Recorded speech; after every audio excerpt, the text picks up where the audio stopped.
Bismillahirrahmanirrahim. Assalamu alaikum wa rahmatullahi wa barakatuhu. My name is Farooq Khan and I'm your host for our program NAMF Senior Talk.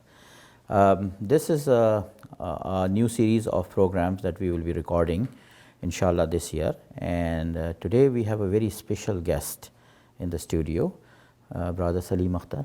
Assalamu alaikum. Wa alaikum assalam. How are you? I'm fine, alhamdulillah. Just to let the audience know that Brother Saleem has been in Canada for almost 20 years. By profession, he has worked for American Express in the travel industry, and then lately, he is also a realtor. We are going to be speaking with Brother Saleem about his experiences, his challenges that he faced when he came to Canada, as well as during the pandemic and vis-a-vis other government services such as the old age security, the hospital medical issues. So Brother Saleem, without going further, let me turn to you.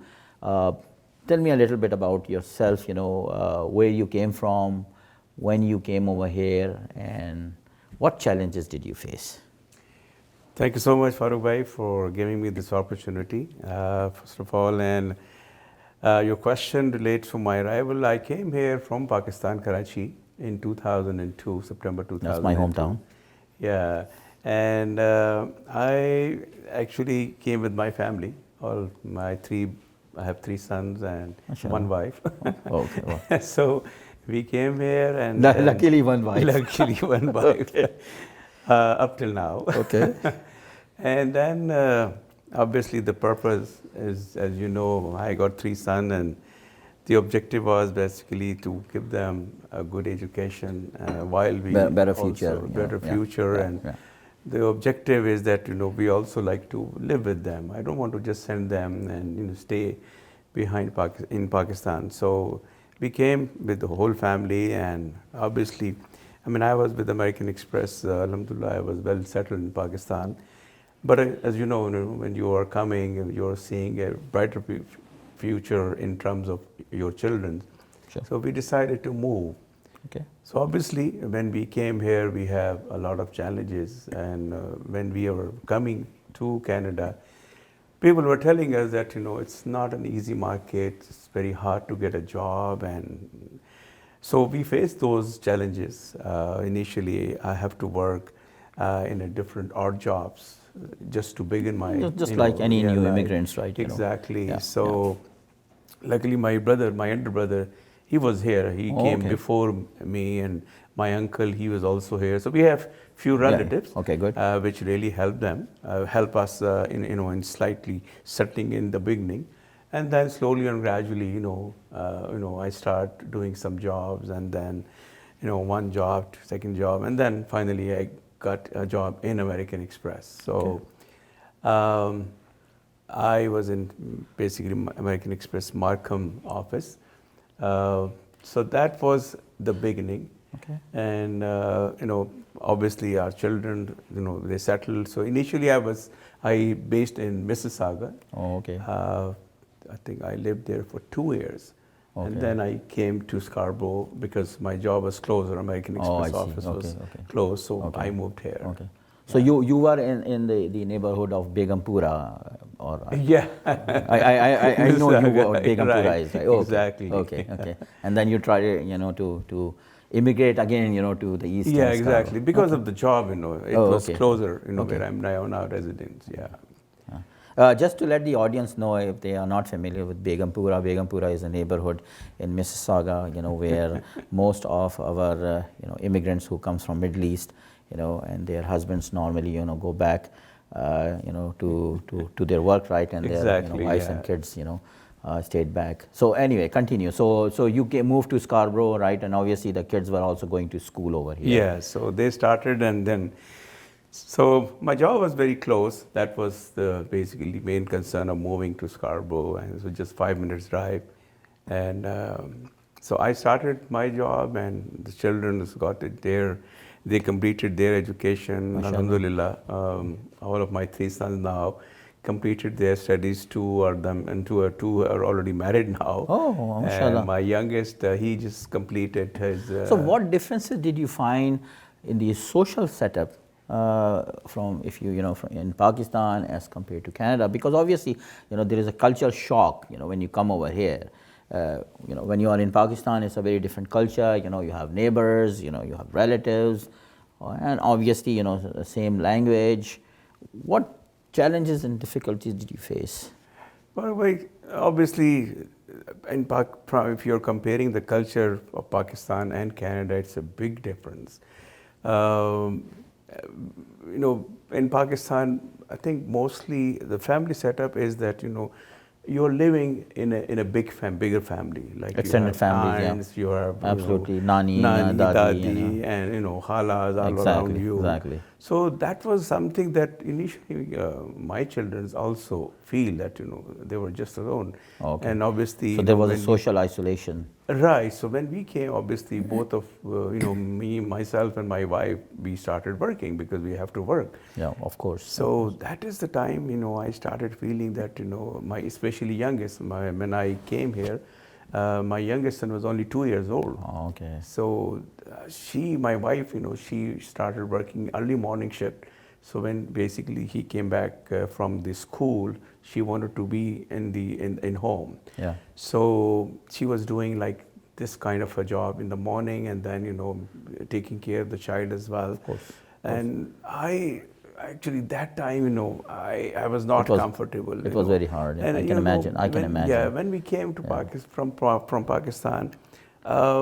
Initial 3 years, 4 years are very, very challenging. You always feel that whether you have took the right step. Yeah. So the first and second year, I was thinking that I think I should go back. Yeah, wrap up and go back. Yeah. Yeah. But slowly and gradually. I've been trying to go back for the last 40 years. 40 years, yeah. So, but again, when I was coming here, I had a plan, short term and long term. Okay. So I know that my children has to set up here. We have to give them the passport, Canadian passport, and we have to get the nationality. So 5 years, that is the first goal. Yeah. Get the passport, get the status here, and then we will decide what is the next step. Okay. So I'll slowly and gradually, because if you have a goal, then it will be easier, because whatever challenges you are facing. You also started to make friends locally over here. So slowly and gradually. So you start to develop a circle. Right. Yeah. So slowly and gradually. How did you find, coping with halal, meal, for example, right? Finding halal groceries. Because, obviously you've been living in a Muslim country and that issue is never there, right? Right. And I'm relating, from my own experience. Obviously, when I came 40 years ago, there was a whole big issue of halal meal, right? How did you, cope with that? Did you find it challenging? It was okay? Yeah, I think Farooq, alhamdulillah, we have a lot of Pakistani grocery stores available. Okay, good. So my uncle, he came in 1974. Wow. So he actually, the challenges that he has completely faced, different. I think comparatively what he used to tell us, now alhamdulillah we have a lot of Pakistani Indian grocery food available, where we can easily getting the halal food. So I don't say that we have challenges. Yes, there are few shops or where my children, they wanted to go and eat, but because of halal and haram, that was the reason that we basically discourage them not to go there, go to the halal one. Okay. So these are the few things, but I think in terms of groceries and all that, we don't find any difficulties. So now moving on to, so obviously you came here, you find a job, kids went to school, they got settled and everything, and mashallah 2 of them even got married. Yeah. That's a wonderful thing to know. Even marriages over here is a real issue. Especially with young folks, right, who are growing up. Now you have moved into the retirement age. How are you coping, because when you are working, when you're busy, life is completely different, right? You're occupied, but when you are retired, right, how do you cope, you're coping with your retirement age now? Farooq, alhamdulillah, I'm not fully retired because I'm still, I'm a realtor, so alhamdulillah, I'm still working. Okay. But yeah, I mean, if you have a regular job, and then I will say because I am self-employed now, so I have some flexibility in terms of time. Okay. So that is the only thing that I feel now that I have. And how did you cope yourself during the COVID, for instance? COVID, in fact, as everybody, tried to remain most of the time at home. Yeah, So yeah. my business also required that, we were not doing actively, there are some guideline given by the government so that we have to follow. Yeah, yeah. So, most of the time people were at home. So we were trying And did to you find basically it, do it from. getting the vaccination easier? Oh You yeah, know, yeah. so- Alhamdulillah, see, in this country, the best part is that these things are very, very organized. So you don't face any problem, any challenges. And a website is available. I got Well, my in the beginning, vaccine it was in- quite difficult, right? I mean, remember, big lines, and it was. Yeah, people. Yeah, Again, but as gradually time passed, I noticed, right, that things started more to become organized, right? organized Yeah, and in the easy. beginning, yeah, I agree with you that when they were initially calling us, and again, they have set up a different age groups that they are calling you. Yeah, yeah. So I mean, my doctor is very good. I Mashallah. mean, she is always following up with me because Oh, I okay. had an open heart surgery, Farooq bhai, in Yes, I remember 2005. that. Yes, yes. Yeah, so because of that, I am actually on a high risk. So Yeah. that's why they always, keep me So you had to be more postdated, yeah. careful. Right. So I was always getting a call with when to go, where to go. So this is very good. I don't see any So problem. you were having what, telephone appointments with your doctor? Were you going in Yeah. person? No, because at that time they were not doing it in person. Okay. So most of my appointment were telephone, which is again a blessing. I think this was also I found that in COVID-19, this telephone appointment were very, very useful. So on a scale of 1 to 10, how would you classify the way the government has handled COVID-19 pandemic? Do you think they did a good job? They did somewhat. No, I think the government has done a great job because in two terms, like they have not only financially feed people, they have given a lot of benefits Yeah, to the that is right. local people. Yes. And on the other side, all the hospitals, they have done a marvelous job. I think all credit goes to these healthcare people. Absolutely.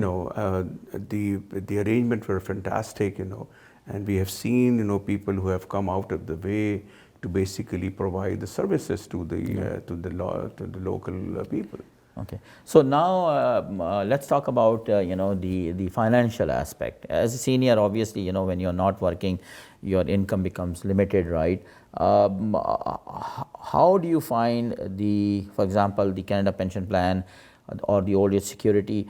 Do you believe that it is sufficient to sustain one's self, or do you think the government should increase? So for example, right now the inflation is extremely high. Gas prices have gone up to what, $2.20 a liter or something, and they're predicting, right, that it may go up to $3 by the end of the summer. What you have to say, because a lot of the seniors, I know that they are struggling. We have a food bank over here. I see all the time seniors coming in, and trying to get help. How do you find that benefit that is being provided by the government? Is it sufficient? Far away again, as I said, because I'm still working. Oh, okay. So I still make some money. So, Okay. And I'm 66, so I started my pension, Okay. recently, like 1 year only. Okay. So again, I'll say something is better than nothing. So that whatever I'm getting from the government, I will say that is again a bonus to me. Yes, definitely it will, I will have problem, when I will not have any other income.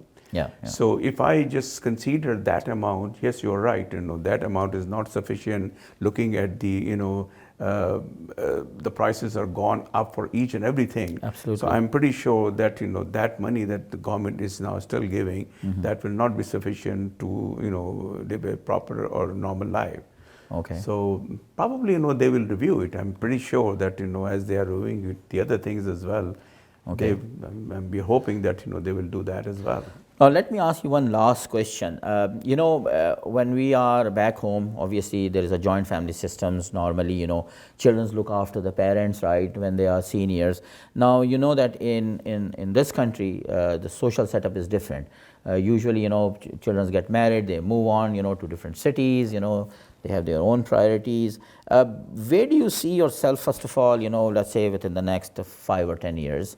And do you feel that for example, right now in Canada there is no Muslim residences, senior residences, right? They all end up in non-Muslim senior residences where there is a issue of halal meat, and religious services. And the most important thing is the cultural aspects. Do you feel that that Canadian government should support projects like Muslim seniors homes, where Muslim seniors can live together, right? Or do you think that it's not needed? For a way, I mean, I have seen you're very actively involved in the community. You're trying to basically provide the facilities to our Muslim seniors as much as you can in your capacity. We know that you're trying to basically also build up a project here where the priority will be given to the senior Muslim resident. So I think on individual basis, this is our job. I think we have to create the need and explain it to the government. I mean, we have seen that if you bring up something which is come up with the feasibility report. No, but do you believe that there is a demand for it? Because I'm trying to understand from a senior perspective, right? Do you think let's say if there is a senior residence, do you think the Muslim seniors wanted to come and live, or do they prefer saying, okay, well, By the way, again, if I see my culture, yeah, normally our seniors like to live with their family. yeah, that's correct. And neither their children's they like to leave them, after a certain age. Yeah. So I don't think that if we will basically just isolate them in a senior residence, that will help them in any other ways. They may get some other benefits which probably they will not get it at home. But looking our culture, our own values, I don't think that will be something that we really need to do that at this stage. This is my personal opinion. I don't know. Well, your opinion is definitely is greatly appreciated. So I mean, that's wonderful to know that you had a very positive experience in Canada, mashallah, and we hope that you continue to have and maintain a healthy life, and inshallah, we are looking forward to speaking to you some other time. Thank you very much, Brother Saleem. It was a pleasure to talk to you. Brothers and sisters, I think now we are coming to almost to the end of our show. I hope you enjoyed the conversation, and the whole idea and purpose behind these small talks, right, is to listen to the story of the senior from themselves, how they experience this country, what challenges they faced. And mashallah, Brother Saleem has done wonderful over here. And in the coming weeks, we are going to be bringing more seniors, and we are going to hear more stories. And hopefully, we will be able to learn, things from them too. I myself is getting into the same stage of becoming a senior, and hopefully, I will learn a thing or two, from these experiences. So it's a wonderful talking to you. Jazakallah khairan. Thank you so much. Until next time, this is your host Farooq Khan. Assalamu alaikum.